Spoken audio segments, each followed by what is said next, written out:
नमस्कार दोस्तों, स्वागत है आप सभी का आपके अपने YouTube चैनल सनोडिया 92 पर। दोस्तों, आज के इस वीडियो में हम पढ़ने वाले हैं जीके यानी कि जनरल नॉलेज सामान्य ज्ञान से संबंधित अति महत्वपूर्ण टॉप 25 क्वेश्चन जो आने वाली सभी प्रतियोगी परीक्षाओं के दृष्टिकोण से अत्यंत महत्वपूर्ण है।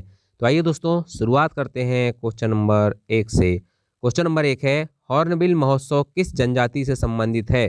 बताइए, हॉर्नबिल महोत्सव किस जनजाति से संबंधित है? दोस्तों, अगर आपको ये पता होगा कि हॉर्नबिल महोत्सव किस राज्य में मनाया जाता है तो आप इस सवाल को भी कर लोगे कि हॉर्नबिल महोत्सव किस जनजाति से संबंधित है। याद रखना दोस्तों, हॉर्नबिल महोत्सव जो है ये नागालैंड राज्य का महोत्सव है। कौन से राज्य का है? नागालैंड राज्य का महोत्सव है। इसलिए इसका सही आंसर हो जाएगा हॉर्नबिल महोत्सव नागा जनजाति से संबंधित है। ठीक है, ऑप्शन नंबर डी इसका सही आंसर होगा। और हॉर्नबिल महोत्सव किस राज्य का है? तो नागालैंड राज्य का है। इस चीज को भी आपको याद रखना है। नेक्स्ट क्वेश्चन देखते हैं, क्वेश्चन नंबर 2। दिलवाड़ा जैन मंदिर किस राज्य में स्थित है? बहुत ही इंपॉर्टेंट क्वेश्चन है दोस्तों।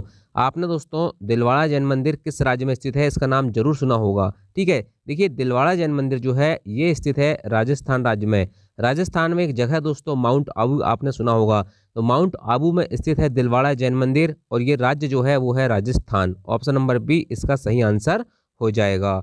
नेक्स्ट क्वेश्चन है क्वेश्चन नंबर 3।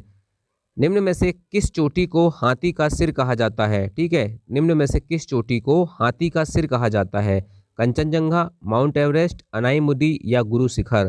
तो इसका सही आंसर हो जाएगा दोस्तों अनाईमुदी। जो ऑप्शन नंबर सी है इसका सही आंसर होगा। आपको पता होगा दोस्तों, दक्षिण भारत जिसे हम प्रायद्वीपीय भारत भी कहते हैं उसकी सबसे ऊंची चोटी है अनाईमुदी। कौन सी है? अनाईमुदी या अनाईमुदी, जो भी आप नाम पढ़ते होंगे वो है। और ये इसी को कहा जाता है हाथी का सिर। क्यों? क्योंकि इसकी जो चोटी है ना उसका जो आकार है वो हाथी के सिर के जैसा है, इसलिए इसे हाथी का सिर भी कहा जाता है। ठीक है, और ये प्रायद्वीपीय भारत की सबसे ऊंची चोटी है, यानी कि दक्षिण भारत की सबसे ऊंची चोटी है। इस बात को भी आपको याद रखना है। नेक्स्ट क्वेश्चन देखते हैं, क्वेश्चन नंबर 4। भारत का सबसे बड़ा जलप्रपात किस नदी पर स्थित है? अगर आपको पता होगा कि भारत का सबसे बड़ा जलप्रपात कौन सा है तो आप इस सवाल को कर लोगे कि कौन सी नदी पर स्थित है। तो भारत का सबसे बड़ा जलप्रपात है कुंचिकल जलप्रपात। कौन सा जलप्रपात है? कुंचिकल जलप्रपात है दोस्तों। कुंची, देखो इसको लिखता हूं मैं, कुंचिकल जलप्रपात। ये भारत का सबसे बड़ा जलप्रपात है और ये स्थित है कर्नाटक राज्य में। कौन से कौन से राज्य में स्थित है? कर्नाटक राज्य में स्थित है। और किस नदी पर स्थित है? तो इसका सही आंसर हो जाएगा ऑप्शन नंबर सी, बराही नदी। बराही नदी पर दोस्तों याद रखना भारत का सबसे बड़ा जलप्रपात स्थित है जिसका नाम है कुंचिकल जलप्रपात और यह कर्नाटक राज्य में स्थित है। नेक्स्ट क्वेश्चन देखते हैं, क्वेश्चन नंबर 5। क्षेत्रफल की दृष्टि से भारत का सबसे छोटा राज्य कौन सा है? क्षेत्रफल मतलब क्या दोस्तों? एरिया वाइज आपको बताना है।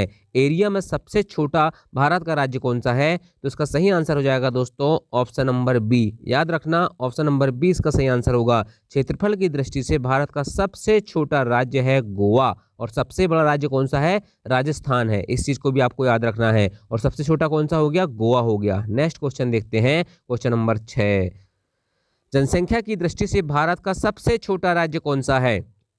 देखो, अभी हमने क्षेत्रफल की बात किए थे, अब जनसंख्या की बात कर रहे हैं। तो जनसंख्या की दृष्टि से भारत का सबसे छोटा राज्य है सिक्किम। ऑप्शन नंबर ए इसका सही आंसर हो जाएगा। और अगर आपसे पूछे कि जनसंख्या की दृष्टि से भारत का सबसे बड़ा राज्य कौन सा है तो सबसे बड़ा राज्य है यूपी। ठीक है, उत्तर प्रदेश। ठीक है, चलिए नेक्स्ट क्वेश्चन देखते हैं, क्वेश्चन नंबर 7। जल की उपस्थिति के कारण किस ग्रह को नीला ग्रह कहा जाता है? बताइए, जल की उपस्थिति के कारण किस ग्रह को नीला ग्रह कहा जाता है? तो इसका सही आंसर हो जाएगा दोस्तों पृथ्वी। ऑप्शन नंबर सी, पृथ्वी जिस पर हम रहते हैं इसमें जल की उपस्थिति के कारण इसे क्या कहा जाता है? नीला ग्रह कहा जाता है। नेक्स्ट क्वेश्चन देखते हैं, क्वेश्चन नंबर 8। नहरों का देश किसे कहा जाता है? बताइए, नहरों का देश किसे कहा जाता है? तो नहरों का देश कहा जाता है दोस्तों पाकिस्तान को। ऑप्शन नंबर बी इसका सही आंसर होगा, क्योंकि यहाँ पर क्या है, नहरों का एक जाल सा बिछा हुआ है, इसलिए दोस्तों इसे नहरों का देश कहा जाता है। अच्छा, ये फ्रांस जो लिखा है ना, इसे सुरा या सुराओं का देश कहा जाता है। ठीक है, सुरा क्या होता है? प्रकार का पेय पदार्थ होता है। ठीक है, इसलिए इसे फ्रांस को हम क्या कहते हैं? सुरा का देश भी कहते हैं और किसानों का देश भी कहा जाता है। ठीक है, किसानों का देश तो भारत भी है, लेकिन फ्रांस जो है दोस्तों वो सभी चीज़ों में क्या है? आत्मनिर्भर है। इसलिए यदि आपको भारत ऑप्शन नहीं दिखे और फ्रांस ऑप्शन दिखे तो किसानों के देश में आपको फ्रांस लगाना है। ठीक है, और नहरों का देश हो गया पाकिस्तान। चलिए नेक्स्ट क्वेश्चन देखते हैं, क्वेश्चन नंबर 9। पीली क्रांति का संबंध किससे है? खाद्यान्न उत्पादन, तिलहन उत्पादन, दलहन उत्पादन, फल उत्पादन। तो बहुत सारे लोग स्टूडेंट समझ गए होंगे कि पीली क्रांति मतलब क्या होता है? येलो। येलो येलो क्या होता है? येलो येलो होता है जिससे क्या निकलता है? तेल निकलता है। ठीक है, तो तेल क्या होगा? तिलहन उत्पादन। ठीक है, पीली क्रांति का संबंध किससे है? तिलहन उत्पादन से। देखिए दोस्तों, सोयाबीन आपने देखा होगा पीले कलर की होती है, सरसों जो होता है वो पीले कलर का होता है। ठीक है, इनसे क्या निकलता है? तेल निकलता है। इसलिए पीली क्रांति का संबंध तिलहन उत्पादन से है। तिलहन उत्पादन ऑप्शन नंबर 20 का सही आंसर हो जाएगा। Next question, question number 10, Bharat की पहली महिला वैज्ञानिक कौन थी? बहुत ही इंपॉर्टेंट क्वेश्चन है। भारत की पहली महिला वैज्ञानिक कौन थी? लेटेस्ट पूछा गया सवाल है।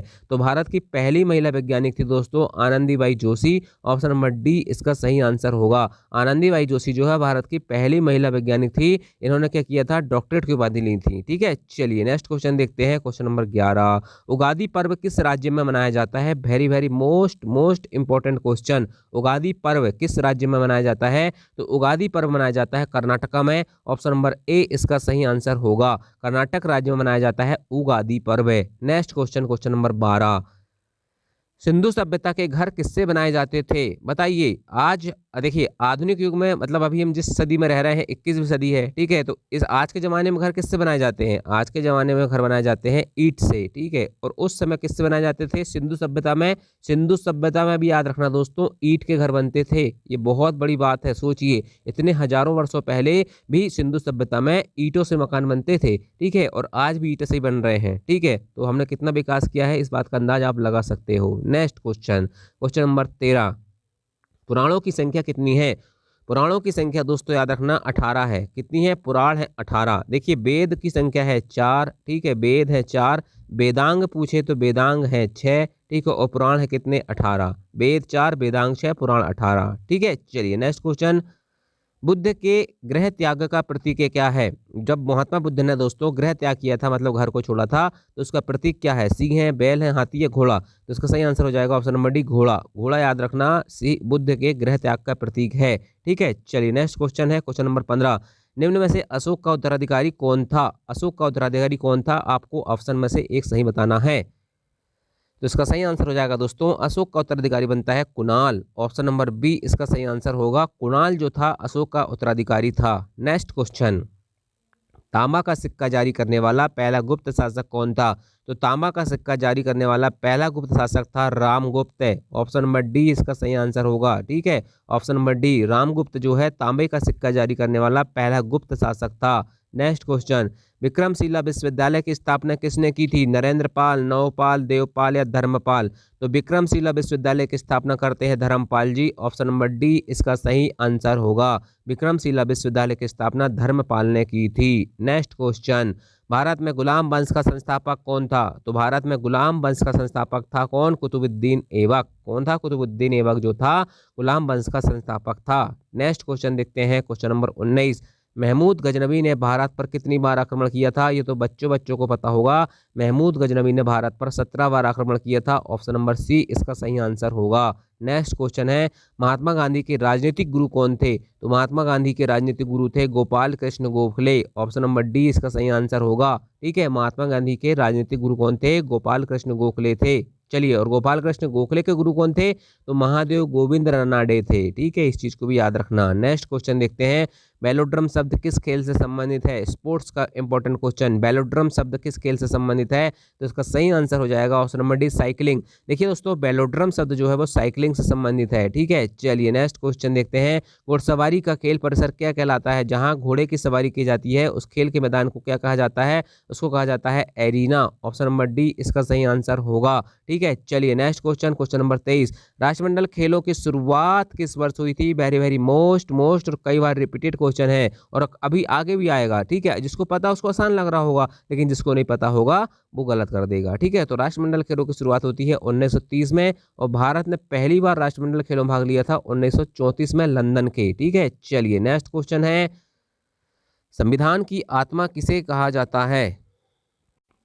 चलिए नेक्स्ट क्वेश्चन भाई, संविधान की आत्मा किसे कहा जाता है? तो संविधान की आत्मा कहा जाता है प्रस्तावना को। देखिए दोस्तों, आपने सुना होगा अनुच्छेद 32। क्या अनुच्छेद 32 जिसे संवैधानिक उपचारों का अधिकार कहा जाता है, इसे भीमराव अंबेडकर ने कहा था संविधान की आत्मा कहा था। लेकिन यहाँ पर क्या है, अनुच्छेद 32 की बात नहीं कही है। यह ऐसा क्वेश्चन में नहीं पूछा है कि भीमराव अंबेडकर ने किसे संविधान की क्या कहा है, आत्मा कहा है। यहाँ डायरेक्ट लिखा है संविधान की आत्मा किसे कहा जाता है, तो प्रीएम्बल ऑफ कॉन्स्टिट्यूशन मतलब भारत की प्रस्तावना को भी संविधान की आत्मा कहा जाता है। नेक्स्ट क्वेश्चन देखते हैं, भारतीय संविधान की प्रस्तावना में कितनी बार संशोधन हो चुका है?